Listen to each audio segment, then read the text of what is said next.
Olá pessoal, tudo bem? Aqui é o professor Gabriel da disciplina de Mecânica dos Sólidos 3 e na aula de hoje nós vamos finalizar o conceito de dinâmica dos corpos rígidos, analisando mecanismos que estão desenvolvendo o movimento plano geral, ok?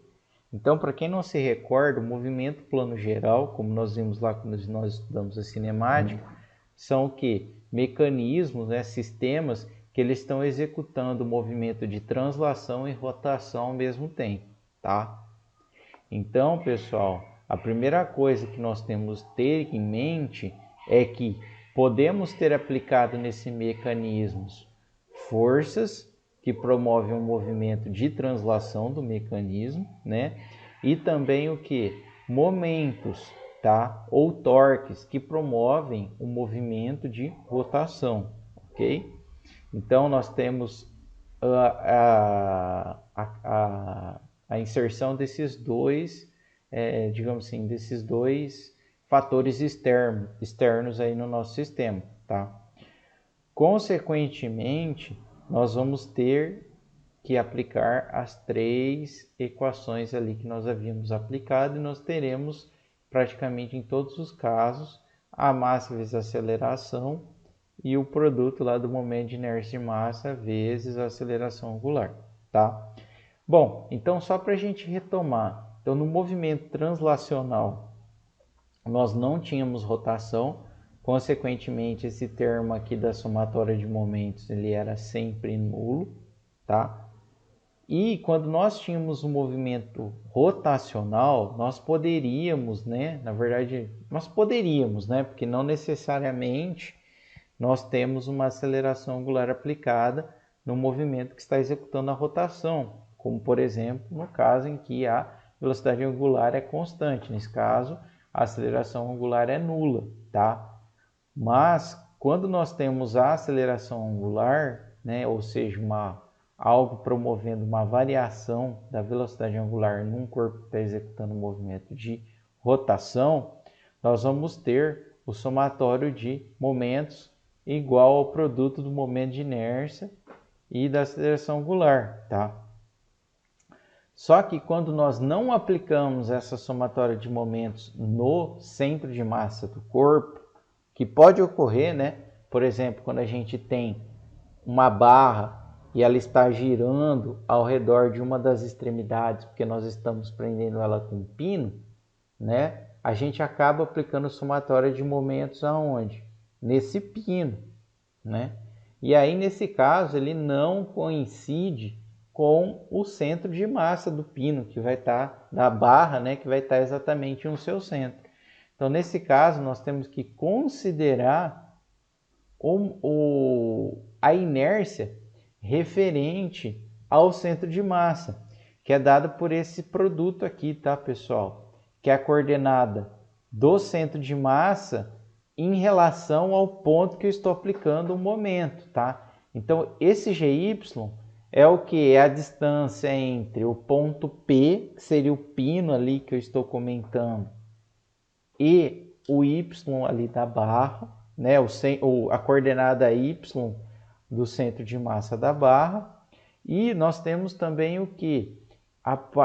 O momento de inércia de massa referente à inércia, do nosso centro de massa em relação ao eixo X, que é o Gx, ou seja, a distância em X, tá? Do ponto P ao centro de massa, a coordenada X do centro de massa, vezes a massa vezes a aceleração, tá? Então isso é importante, pessoal, tá? Então, pelo amor de Deus,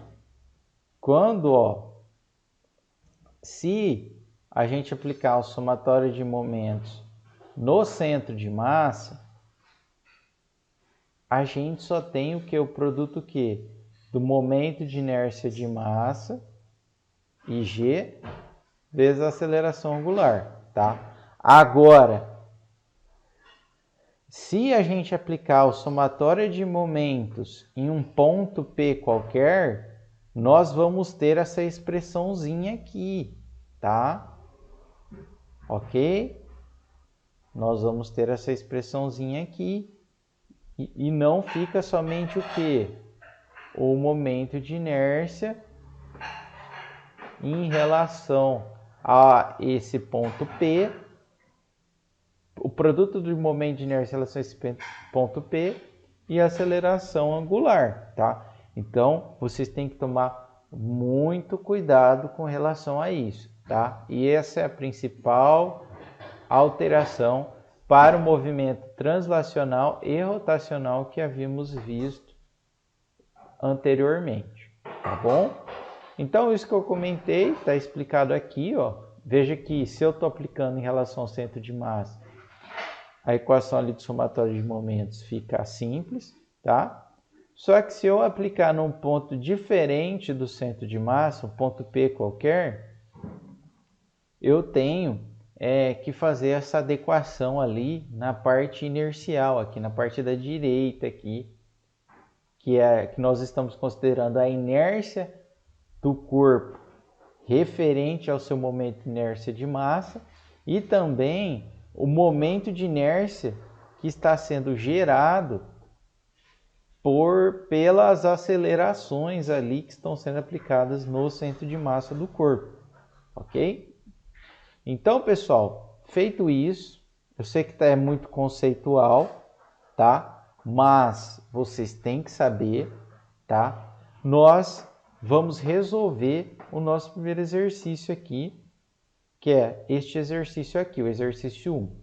Então, ele quer saber a aceleração angular do tambor, sendo que o tambor possui uma massa de 8 kg e raio de giração em relação ao seu centro de massa de 0,35 metros, tá? Para quem não se recorda, o raio de giração, pessoal, ele pode ser utilizado para determinar o momento de inércia de massa. Como que a gente acha? Pela massa do corpo vezes o raio de giração ao quadrado, tá? Então, essa informação aqui é para a gente determinar o momento de inércia de massa do tambor, tá? As cordas têm massa desprezível e são enroladas no cubo interno e na borda externa do tambor, tá? Tá errado aqui as cordas, tá bom? Beleza? Então, vamos botar a mão na massa, tá, pessoal? Deixa eu só apagar aqui o slide para a gente prosseguir, tá? Então, a primeira coisa é o que eu falei para vocês, encontrar o momento de inércia de massa, tá? Por meio da massa vezes o raio de giração ao quadrado, tá? Lembrem-se que o raio de giração lá enunciado está em relação ao centro de massa. Então, quando eu encontro esse momento de inércia aqui de massa, ele também está em relação ao centro de massa do tambor, que está exatamente no seu centro, porque o tambor ele é simétrico, ele possui uma distribuição de massa homogênea, ok? Equações do movimento, tá? Então, pessoal, não tem o que fazer. Aqui, ó, não faz sentido eu aplicar a somatória de momentos em x, tá? Por quê?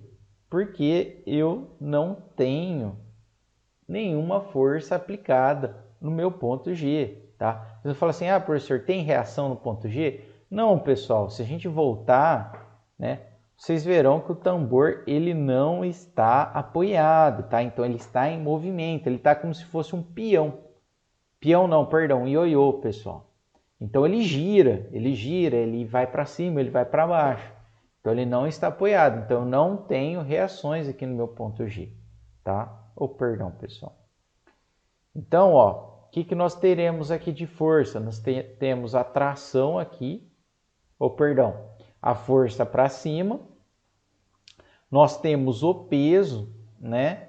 Que é a massa vezes a gravidade.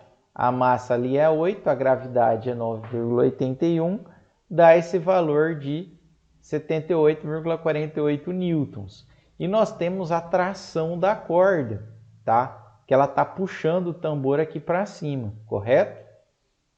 Isso é igual a massa vezes a aceleração G aqui, ó, que está onde? Qual a direção? Em Y, né? Porque a gente está analisando o movimento em Y, ok? Outra expressão, somatória de momentos em relação ao centro de massa. Pessoal, como é em relação ao centro de massa, eu não preciso me preocupar com aqueles outros termos, lembra? Das distâncias do ponto ao centro de massa, etc. Só sobra o produto do momento de inércia de massa em relação ao baricentro, ao centro de massa do corpo e a aceleração angular, tá?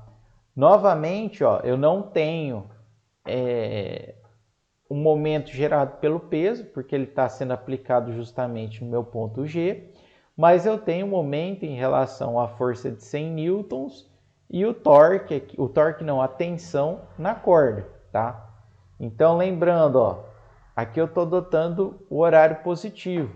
Então, ó, se o G está fixo, eu tenho uma força para cima, ele está fazendo o tambor girar no horário, então é positivo.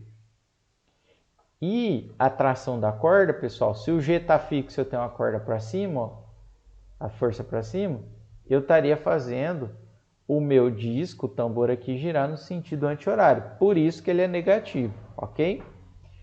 Então, isso é igual ao que? O produto da massa vezes a aceleração angular, tá?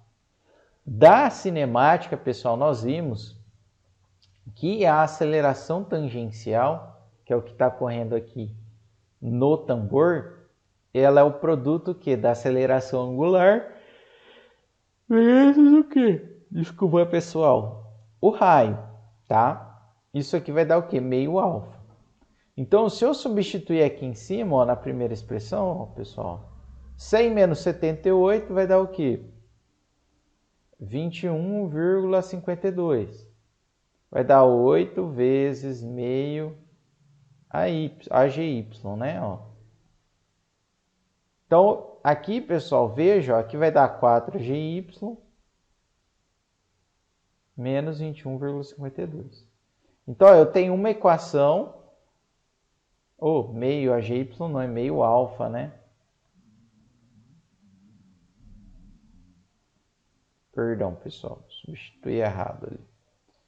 Aqui é meio alfa, aqui é 4 alfa. Então, veja, ó, que eu tenho uma equação aqui e outra equação aqui. Nós temos o quê? Duas equações e duas incógnitas.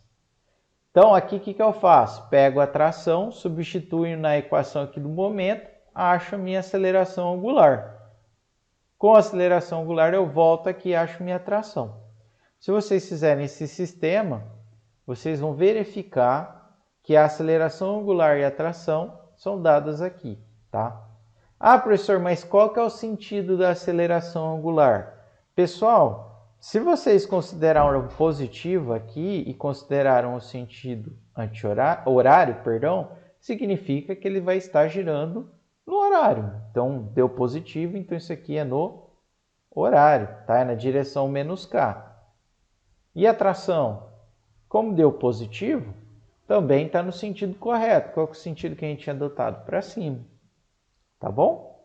Então, pessoal, veja que não tem segredo, tá? O que muda é que nós vamos ter aquele termo lá do somatório de momentos a mais, tá?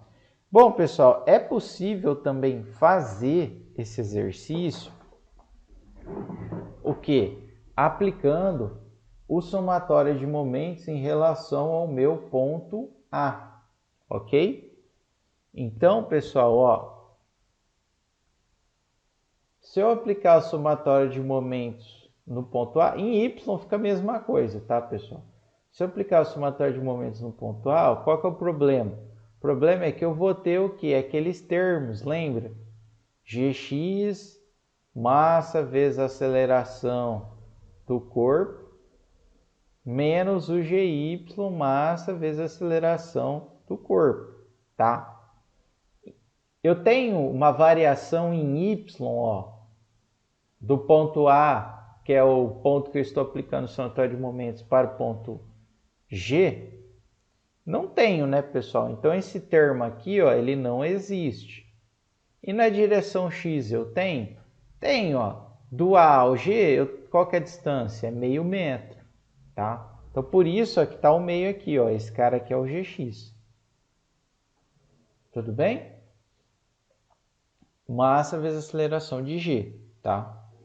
Então, veja, ó, aí o IG nós já calculamos, O alfa nós não sabemos, tá? E aqui, idem. Aqui, perdão, pessoal, que faltou. Tem um alfa aqui, ó, 0,98 alfa.